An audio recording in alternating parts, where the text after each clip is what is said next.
सोनम वांगचुक ये वो नाम है जिन्होंने बड़ी बड़ी मुश्किलों के आगे कभी हार नहीं मानी। भारत के लद्दाख की एक इंजीनियर, शिक्षा सुधारक और पर्यावरण कार्यकर्ता है। उन्हें आम लोगों के बीच में खास पहचान थ्री इडियट के किरदार फुनसुक वांगचुक की प्रेरणा बनने के कारण भी मिली। उन्होंने देश के लिए बहुत सारे महत्वपूर्ण काम किए हैं। जल्दी जल्दी उनके कुछ काम मैं आपको बता देती हूँ। बच्चों की पढ़ाई के लिए उन्होंने काम किया है। लद्दाख में बहुत से बच्चे पढ़ाई में पीछे रह जाते थे। सोनम वांगचुक ने ऐसी शिक्षा पद्धति शुरू की है जिससे बच्चे किताबों के साथ साथ प्रैक्टिकल चीजों से भी सीखें, जैसे कि आपने थ्री इडियट्स में देखा ही होगा। पानी की समस्या का समाधान उन्होंने निकाला। लद्दाख में गर्मियों में पानी की कमी हो जाती है, इसीलिए उन्होंने आइस पूल बनाया। इससे सर्दियों में बर्फ के पानी के ढेर के रूप में उसको जमा किया जाता है, जो गर्मियों में धीरे धीरे पिघलकर किसानों को पानी देता है।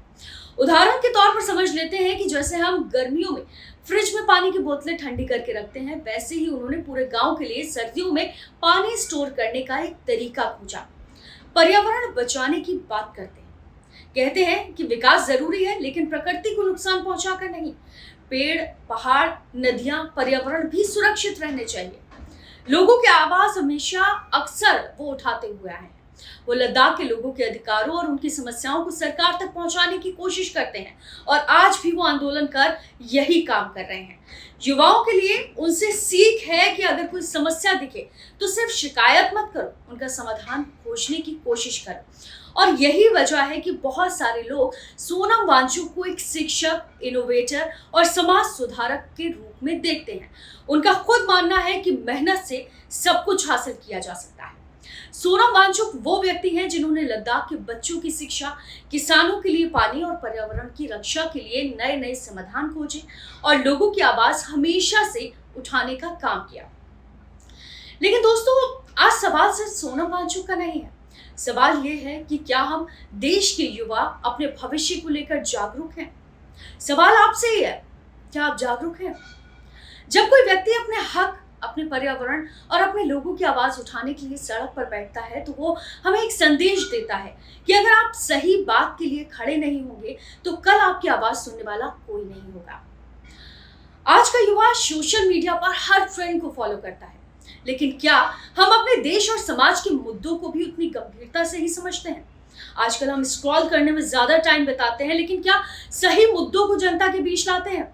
याद रखिए, बदलाव कभी चुप रहने वालों ने नहीं किया है। बदलाव हमेशा उन लोगों ने किया है जिन्होंने सवाल पूछने की हिम्मत दिखाई है, जिन्होंने अपने डर से ऊपर उठकर समाज के लिए सोचा है। और ये समय सिर्फ करियर बनाने का नहीं है, बल्कि एक जिम्मेदार नागरिक बनने का भी है कि अपनी आवाज को उठाइए, सरकार तक उसकी जिम्मेदारियों को पहुंचाइए। अगर हमारे पहाड़, हमारी नदियां, हमारा पर्यावरण और हमारे लोगों की आवाज सुरक्षित नहीं होगी तो विकास का क्या मतलब रह जाएगा?